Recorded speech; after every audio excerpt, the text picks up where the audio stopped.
బస్తీ boy friend. Please అర్థం చేసుకో కదా, నేను మీ ఇంటికి వస్తా అంటున్నా కదా. ఇంటికి వస్తావు, మళ్ళీ వస్తావు. అరే నీ కాల్ మొక్తా, ప్లీజ్ ప్లీజ్. బాయ్ ఫ్రెండ్ ఇల్లు ఎక్కడ? నేను ఇంటికి వస్తా అంటున్నా కదా. వెళ్తా, అన్నీ తేల్చుకొని అప్పుడు వెళ్తా. అరే ప్లీజ్.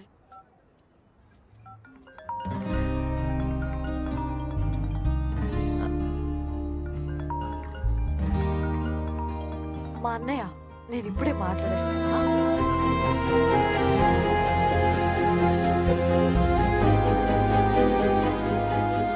Hello hello hello. ఎవరితో మాట్లాడుతున్నావు? అన్నయ్యతో మాట్లాడుతున్నా.